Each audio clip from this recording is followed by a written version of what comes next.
primeramente clasificamos los órganos linfáticos en órganos linfáticos primarios y en órganos linfáticos secundarios. ¿Cuáles son los órganos linfáticos primarios? El timo y la médula ósea. ¿Por qué ellos son órganos linfáticos primarios? Porque es ahí donde maduran los linfocitos. Después están los órganos linfáticos secundarios, que son aquellos órganos que no maduran a los linfocitos, pero es donde hay activación de estos linfocitos. Bueno, en la práctica, ¿cómo me ayudaría a mí a saber? Porque órganos primarios y secundarios es más teórico. Órganos encapsulados y órganos que no tienen cápsulas. ¿Sí? ¿Esa diapositiva me puedes enviar? Terminamos. Esa, la última no sé si comprendo. Esa es la que tengo que terminar. Sí, te voy a volver a enviar, porque yo cada vez que voy a dar modifico algo. Porque esa parte de los nervios yo no me hace el fin de que solo se le pasó. Sí, no lo pasa. Porque miraste no. Pero tiene algunas cositas más, unas imágenes. Entonces, en la práctica, ¿cómo yo voy a diferenciar qué tipo de órgano linfático estoy viendo? Voy a clasificar primero. Esto es una forma de aprender rápido qué tipo de órganos tengo, pero sí tengo que tener base teórica.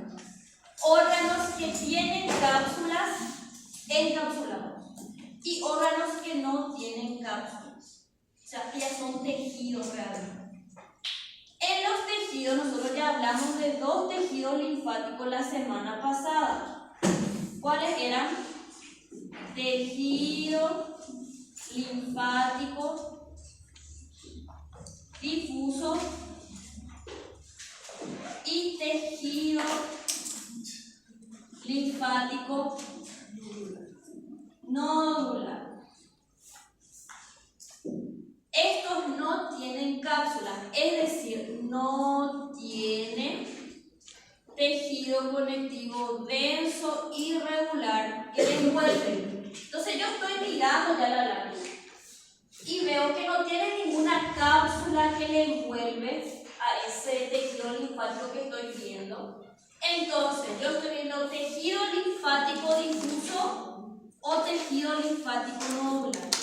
Ahora, miro la imagen y tiene una cápsula. Sí tiene cápsula, que es tejido conectivo denso y regular. Entonces tengo que mirar órganos, timo, vaso y ganglio linfático.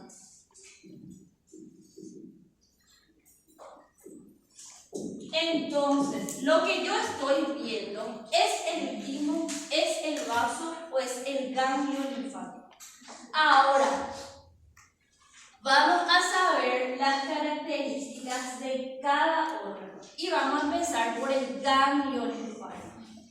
Ustedes en anatomía estudian los ganglios linfáticos, ¿sí o no? Disculpe, pero no. Estudiamos, pero como es muy largo, siempre dejamos para último los ganglios porque es lo menos que se pregunta, ¿verdad? Bueno, ¿qué pasa con los ganglios? En anatomía no se suele tener mucha, pero mucha importancia porque ya es largo el contenido, pero tarde o temprano ustedes van a tener que aprender las cadenas ganglionares. ¿Por qué? Porque después los cánceres, los tumores, se estadifican dependiendo a qué grupo ganglionar invade. Entonces, ¿son importantes los ganglios? Sí, son importantes. Número 1, porque es un lugar donde se activan los linfocitos. Y número 2, porque después me va a ayudar a estadificar la mayoría de los cánceres o tumores que hay en el cuerpo humano. La mayoría de los tumores le encanta la vía linfática, es por donde hace mayor, más rápido metástasis y tiene mucho que ver en la función. Estimativamente hay 500 ganglios linfáticos distribuidos por todo el cuerpo. ¿Cuáles son las cadenas ganglionares que más se estudian? Cabeza y cuello, los ganglios de la ingle y el del abdomen, la región ahí en la región del tronco celíaco y del cuerpo. Entonces, ¿qué es lo que son los ganglios linfáticos? Son pequeños órganos que tienen cápsulas y que están en trayecto entre las vías linfáticas. El libro, algunos libros, le compara como si fueran pequeñas judías, que son judías para nosotros el poroto o fechado para ustedes, ¿verdad? Se parece mucho a eso. Ahora, ¿es normal que nosotros podamos palpar un ganglio linfático? ¿Qué ustedes creen? ¿Es normal que palpemos ganglios linfáticos? No, ¿verdad? ¿En quiénes se palpan los ganglios linfáticos? En personas que tienen procesos inflamatorios, infecciosos o en personas que tienen cáncer, ¿verdad? Por eso en el cáncer de mama se insiste mucho en palpar también la región axilar. ¿Por qué? Porque ahí están los ganglios de esa región. Entonces, si yo encuentro un ganglio endurecido, duro, me tiene que llamar la atención. ¿Cuál es otra persona que suele tener ganglios, sobre todo acá el ganglio submentoniano y demás? Y se suele palpar las personas que hacen amigdalitis a repetición. Suele palparse, no, que no significa que eso, que cualquier ganglio que ustedes se palpan le tienen cáncer, no es así tampoco. La mayoría de los ganglios, ¿verdad?, puede regredir si se cura el proceso inflamatorio infeccioso. Entonces, esto es una lámina de un ganglio. Esto es, vamos a decir, el dibujo esquemático. Entonces, el ganglio son como fronteras en donde ¿qué? Tiene que pasar la linfa. Ahora, la linfa está limpia, no hay agentes nocivos, no hay respuesta inmunitaria. Ahora, esa linfa que viene por un vaso sanguíneo y pasa por el ganglio linfático y tiene agentes nocivos, activa este ganglio, allá los linfocitos que se encuentran en este ganglio. Entonces, los ganglios linfáticos son órganos pequeños encapsulados, ¿verdad?, que tienen que su tamaño puede variar de 1 a 2 centímetros. Los ganglios linfáticos están distribuidos a lo largo de lo que es los vasos linfáticos y sirven como ¿qué? Como un filtro para la linfa. ¿Dónde tenemos muchos ganglios? En las axilas, en la región inguinal, que es los mesenterios. Entonces, en este esquema de ganglio linfático, yo puedo ver que hay vasos que llegan a él, que son los vasos linfáticos aferentes, y uno que sale, que es el eferente. ¿Qué hay acá? Hay cúmulos de linfocitos que se van a activar si es que hay algún tipo de antígeno en esta linfa que recorre este ganglio. Entonces, acá tenemos vasos linfáticos aferentes que transportan la linfa hacia el ganglio, ¿verdad? Recorrió todo el cuerpo ese vaso linfático y se encuentra con un ganglio. Y esto, una vez que llega acá y ocurre el proceso inmunológico, sale a través de ¿qué? A través del vaso linfático eferente y vuelve a la circulación sanguínea. En la clase pasada ya habíamos hablado dónde desemboca el conducto torácico y la gran vena linfática, ¿verdad? Entonces, estos vasos linfáticos eferentes que salen confluyen y forman el conducto torácico y la gran vena linfática, que desembocan ¿dónde? En el ángulo yúgulo subclaviano. ¿Bien? Eso es pregunta de anatomía.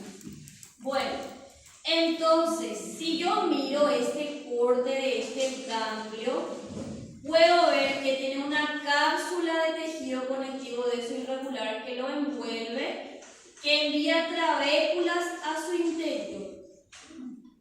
Está compuesta por diferentes tipos de células de ganglio linfático. En su mayoría son linfocitos B, linfocitos T, macrófagos y células presentadoras de antígenos. Entonces, si yo miro acá, esto es la cápsula del ganglio linfático. Si miro acá, ¿qué es esto? Son nódulos linfáticos. Bueno, estos nódulos linfáticos nosotros clasificamos otra vez la estructura del ganglio, que tiene una corteza y tiene una médula. En la corteza, que está debajo de la cápsula, es una corteza superficial o corteza nodular también se llama. ¿Por qué? Porque es acá donde yo encuentro estas estructuras que son los nódulos linfáticos. Estos nódulos linfáticos son nódulos linfáticos primarios o secundarios. Este que está acá. Primario. Secundario. ¿Por qué es secundario? Porque tiene un centro germinativo que es más claro, donde hay linfocitos activados, y tiene una zona de corona o manto que está alrededor, que es donde hay linfocitos que no tuvieron contacto todavía con ningún tipo de antígeno. El libro le llama linfocitos vírgenes, linfocitos que no se activaron todavía. Acá en esta región más clara tenemos ya células que se activaron, en su mayoría plasmocitos. Entonces, yo tengo una cápsula de tejido conectivo denso irregular. El libro dice tejido conectivo denso, ¿no? Para nosotros la mayoría de las cápsulas es tejido conectivo denso irregular. Entonces, este ganglio tiene diferentes tipos de células, ¿verdad? ¿Conseguimos diferenciar en la práctica todas las células? No se consigue diferenciar. Pero en la teoría, ustedes tienen que saber que estas células forman algo que se llama malla reticular. ¿Cuáles son estas células? ¿Y cuál es la función de estas células? Son en su mayoría CPA. ¿Qué era CPA? Células presentadoras de antígenos. Si yo ya tengo mucho linfocito ahí, en la clase pasada nosotros vimos que para que los linfocitos se activen, ¿qué necesitamos? Células presentadoras de antígenos. Sí o sí, para que el linfocito T o el linfocito B se activen, yo necesito células presentadoras de antígenos. Y en este ganglio yo tengo células presentadoras de antígenos, aparte de los linfocitos T y aparte de los linfocitos B, que son muchísimos. ¿A quiénes le tengo? Una célula, que no es una célula presentadora de antígeno, pero es una célula muy importante que le da forma al ganglio, que es la célula reticular. ¿Qué hace la célula reticular? Secreta fibras reticulares. Las fibras reticulares en las tinciones de hematoxilina y osina no se tiñen bien. Se necesita otras tinciones. Pero estas células reticulares le ayudan a que el ganglio tenga esa forma, ¿verdad? ¿Por qué? Porque secreta fibras reticulares que son colágeno tipo 3. Después tengo a las otras células que son células presentadoras de antígeno, que son las células dendríticas, los macrófagos y células dendríticas foliculares. Yo puedo diferenciar todas estas células en una lámina histológica. En la mayoría de los casos no. Es muy difícil diferenciar, más con las láminas que tenemos, más con el microscopio que tenemos. Solo citamos en la teoría y vemos la función de cada. En la teoría sí es importante porque yo puedo citarles a las células y la función que tienen estas células. Estas secretan fibras y estas tres últimas son células presentadoras de antígenos. Ahora, ya sé que el ganglio tiene linfocitos T, linfocitos B, células reticulares y células presentadoras de antígeno que son las células dendríticas, no macrófagos y demás. Ahora, ¿cómo yo sé que esto es un ganglio linfático? Primero veo que tiene una cápsula de tejido conectivo denso irregular. Ya le meto en el grupo de ¿quién? De los órganos que tienen cápsulas. Es decir, yo no estoy viendo tejido linfático nodular y no estoy viendo tejido linfático difuso, estoy viendo un órgano. Ahora, para el estudio le dividimos en corteza, que es la zona más basófila, y en una médula, que es la zona más clara. Entonces, si yo miro este ganglio linfático, yo puedo ver la cápsula de tejido conectivo que le envuelve y puedo ver la médula. ¿Por qué yo sé que esto es la médula? Porque es más clara. La corteza es más basófila. Entonces, lo primero que yo tengo que ver, tiene corteza, tiene médula, puede ser. Los dos órganos, tanto timo como ganglio linfático, tiene corteza y tiene médula. Entonces, ¿a quién le descarto? Lo que yo estoy viendo ya no es vaso. ¿Está bien? Ahora, ya sé que esto es la médula, que es la zona más clara, y la corteza esta, que es la zona más oscura. Ahora, si eso no fuera poco, la corteza se clasifica otra vez. La corteza, como los linfocitos de la corteza superficial están organizadas en nódulos. Entonces, como los demás sitios, los nódulos linfáticos, folículos linfáticos pueden ser primarios o secundarios. Entonces, en esta corteza yo tengo una corteza superficial o corteza nodular y tengo una corteza profunda o paracorteza también se llama. Ahora, ¿por qué está formada la corteza superficial? Por nódulos linfáticos, primarios o secundarios. ¿Por quién está formada la corteza profunda o paracorteza? Por tejido linfático difuso. Entonces, yo miro esta lámina y miro la cápsula de tejido conectivo. Esto es la corteza superficial. ¿Por qué? De acá a acá. ¿Por qué? Porque yo veo los nódulos, ¿verdad? ¿Estos nódulos son primarios o son secundarios? Secundarios. Entonces, de acá hasta acá es mi corteza superficial.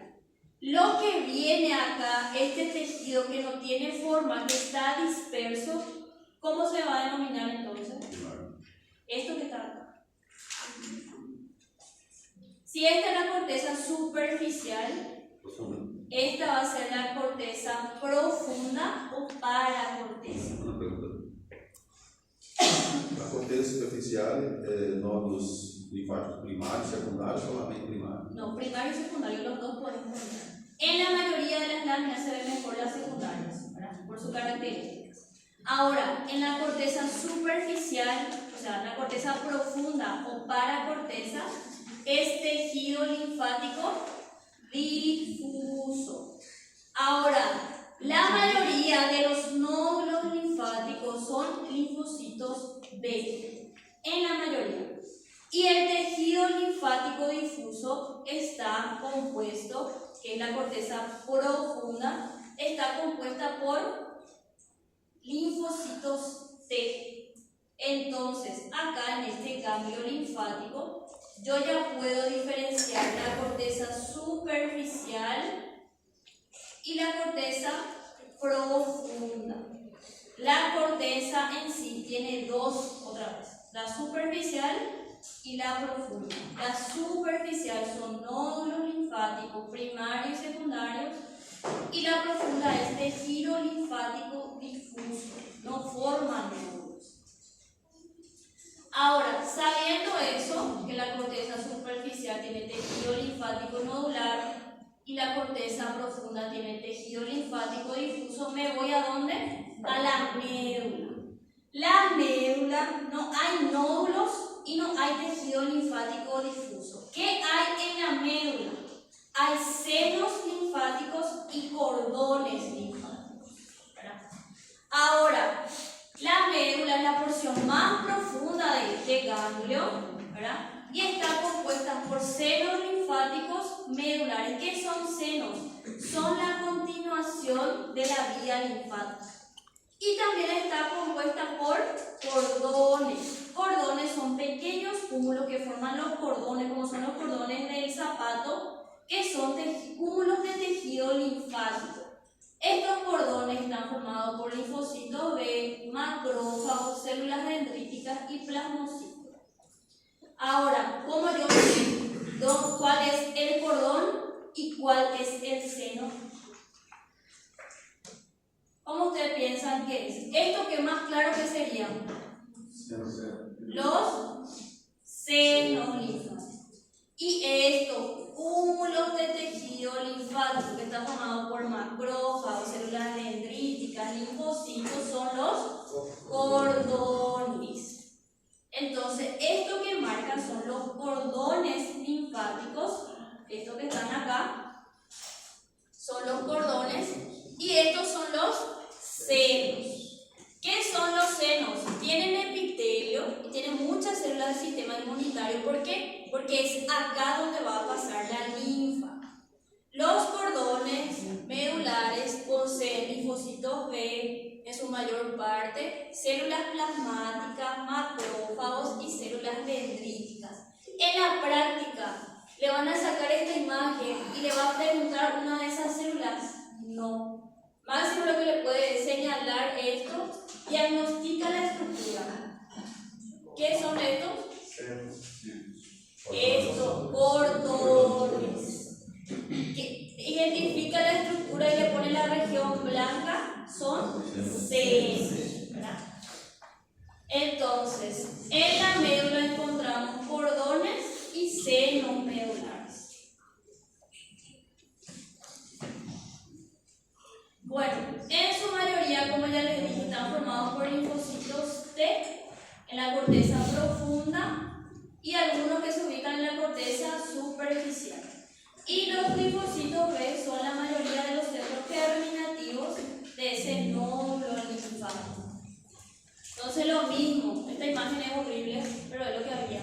Esto es corteza médula. ¿Qué encuentro en la corteza? Corteza superficial y corteza profunda. ¿Qué encuentro en la médula? Senos medulares y cordones medulares. Entonces yo puedo diferenciar corteza y médula. Corteza está conformada por nódulos linfáticos superficiales. Corteza profunda por tejido linfático difuso. Y acá veo los senos y cordones medulares. Acá se puede ver. Ahora, ¿por qué es importante saber los senos medulares? Porque la linfa, cuando entra por el vaso aferente, recorre todo el ganglio. ¿Por qué? Porque si esa linfa que vino tiene, vamos a decir, un antígeno, tiene que responder. ¿Qué tiene que activarse? Los nódulos linfáticos. Es decir, los linfocitos T, como los linfocitos B, tienen que atacar a ese antígeno. Y ahí es donde el ganglio empieza a inflamarse, ¿verdad? Que nosotros vemos clínicamente como linfadenopatías, que son los ganglios inflamados y dolorosos en los pacientes. Ahora, pasa primero por el seno, que es el seno subcasular, después va a otro seno, que es el seno trabecular, y después viene al seno, ¿qué seno es? ¿Cómo se llama este seno que acabamos de hablar nosotros?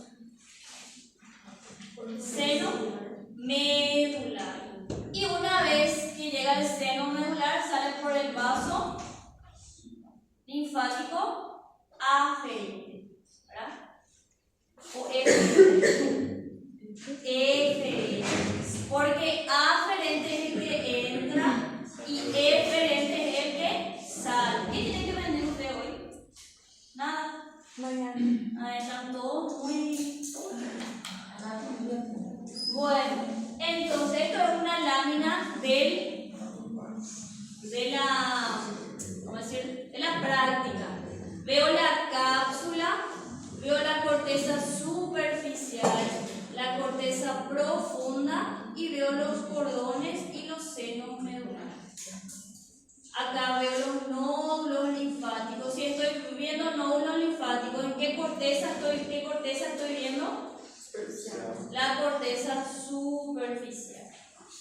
Bueno, eso es en cuanto a ganglio linfático. Entonces ustedes lo que tienen que diferenciar es corteza, médula, corteza superficial, profunda, senos medulares y cordones medulares. Y las células de la malla reticular, células de la malla del ganglio. Ahora vamos a hablar del timo. El timo es un órgano linfático primario o secundario.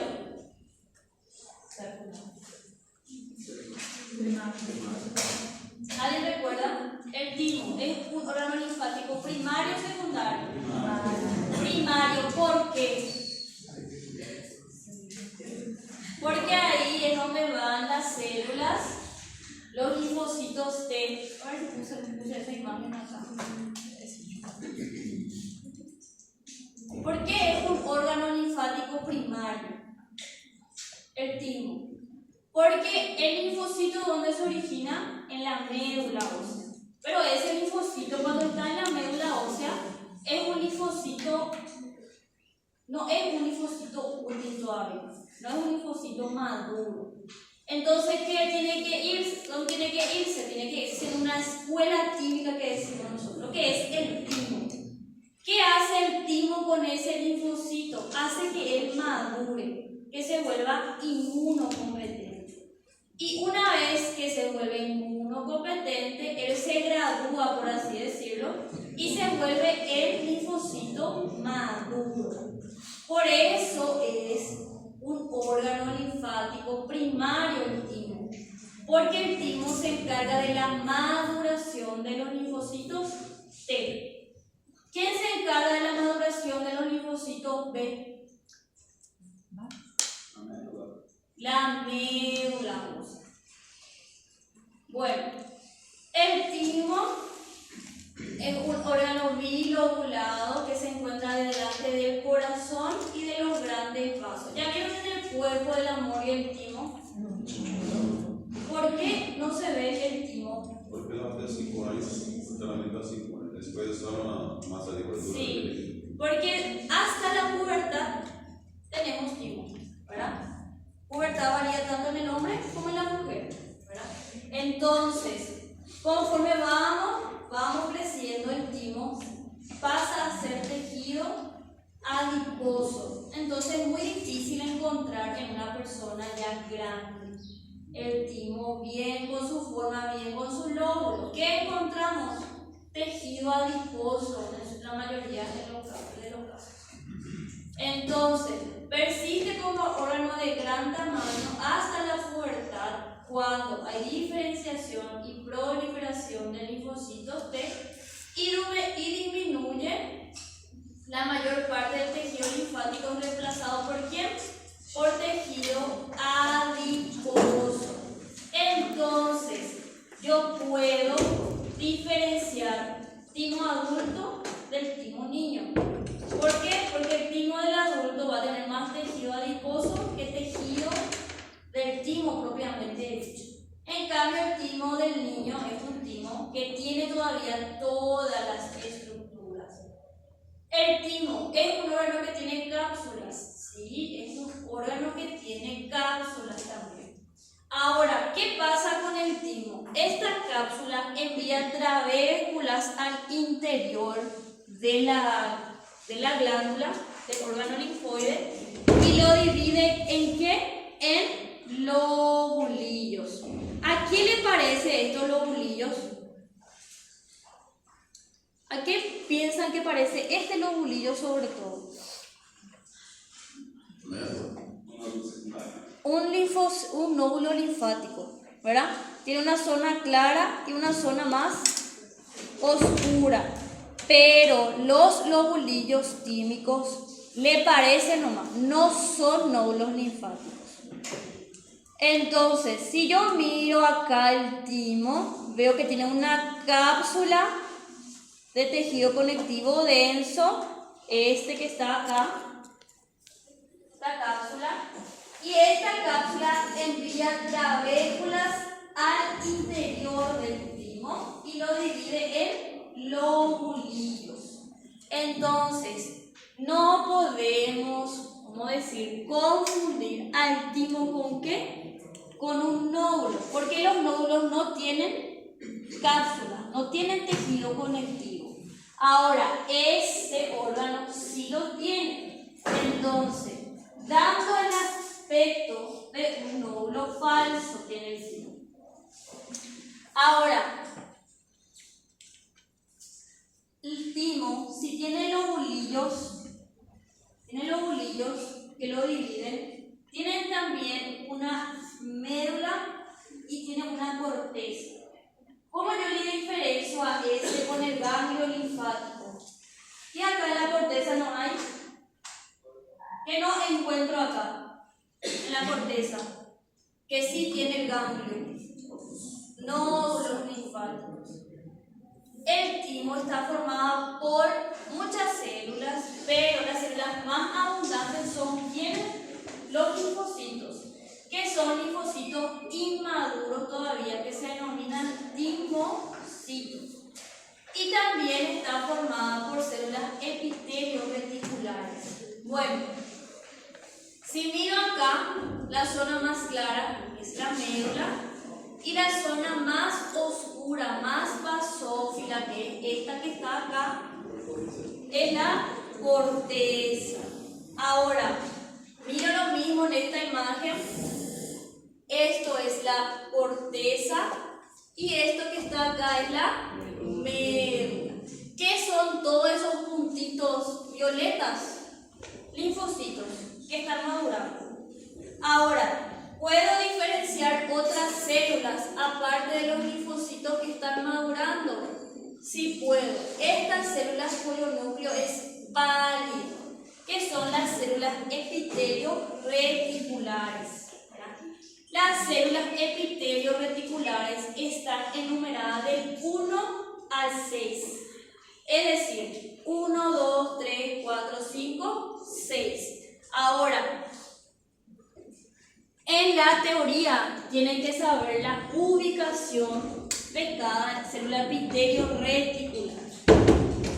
La 1, la 2 y la 3 están en la corteza, pero dentro de la corteza tiene ubicaciones específicas otra vez. La 4, la 5 y la 6 están en la médula. Pero como ya les dije, tiene ubicaciones específicas otra vez, que vamos a ver ahora. Ahora,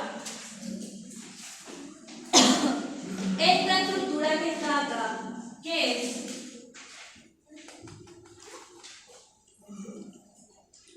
¿Qué piensan que es eso?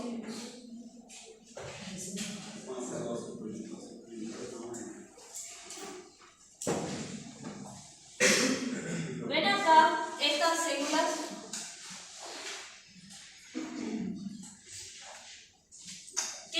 ¿Qué tipo, si hablamos de epitelio, qué tipo de epitelio este es? Simple, plano. ¿Y cuáles son las células que tienen epitelio simple, plano? ¿Qué estructura puede tener epitelio simple, plano? Vasos, capilares, ¿verdad? Y estos son linfocitos que no se tiñeron bien, ¿verdad? Estos son eritrocitos, perdón, eritrocitos. ¿Qué tipo de capilares tiene la médula tímica? ¿Me recuerda el timo qué tipo de capilar tiene? ¿Seguro? No. Capilares continuos.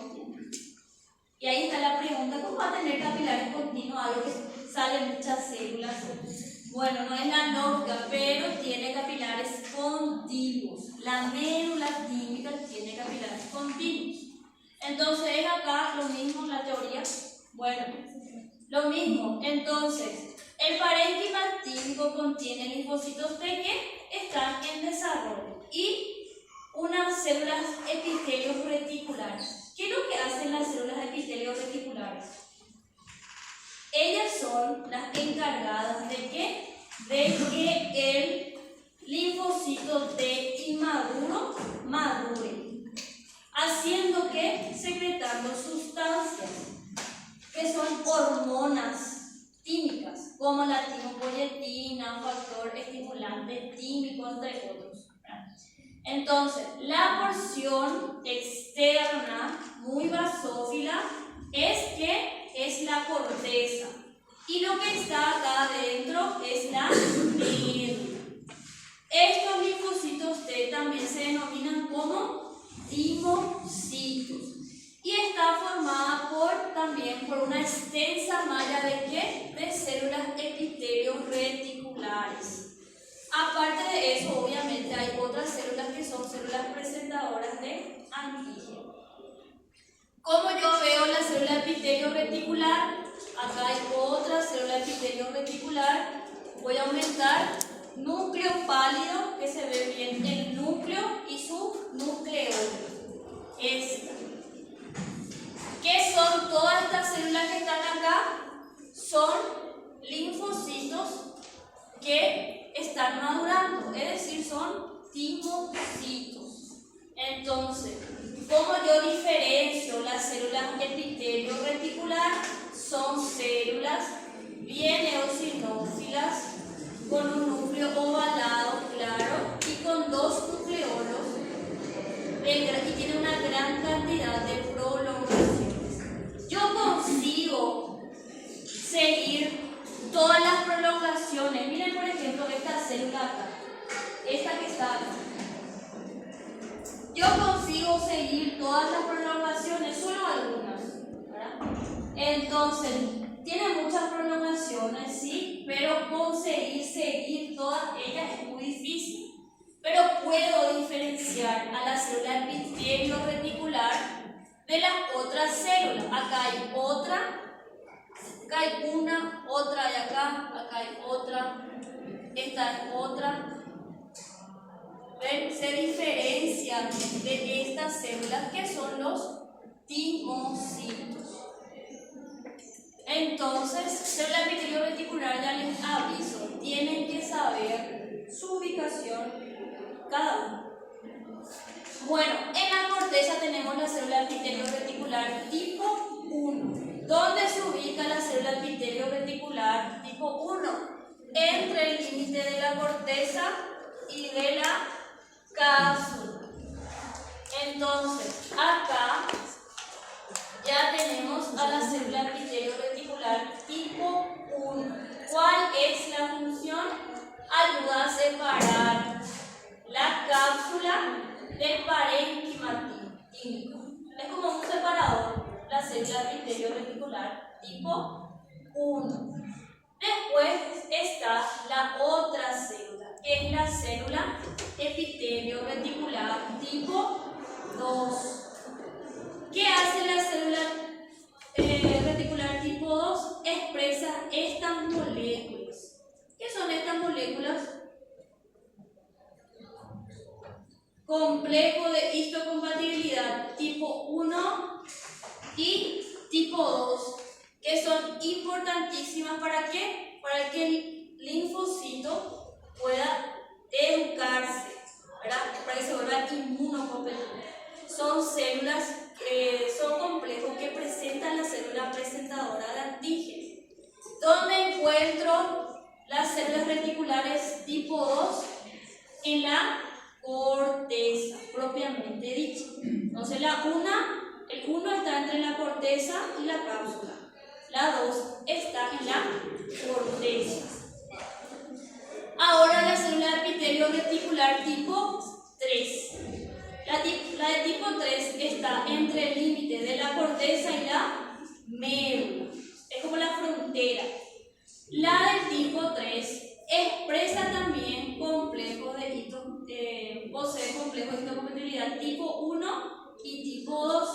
Por eso a estas, si ustedes prestaron atención en la clase pasada, por eso a las células epitelios reticulares tipo 2 y tipo 3 se les llama células presentadoras de antígeno. ¿Por qué? Porque tienen estas moléculas, que son los complejos de histocompatibilidad. Entonces, la 1, la 2 y la 3, ¿dónde yo encuentro? ¿En la médula o en la corteza? En la corteza. La 1 está ubicada entre la corteza y la cápsula. La 2 está meramente en la corteza. Y la 3 está entre la médula y la corteza, en la frontera. ¿Está bien? Bueno. Então, tipo, 2 e 3 que ela como. Células presentadoras. Células presentadoras. Bueno, hasta ahí es esta serie.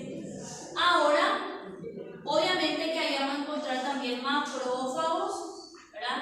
Los macrófagos tienen varias formas, es muy difícil de diferenciar. En el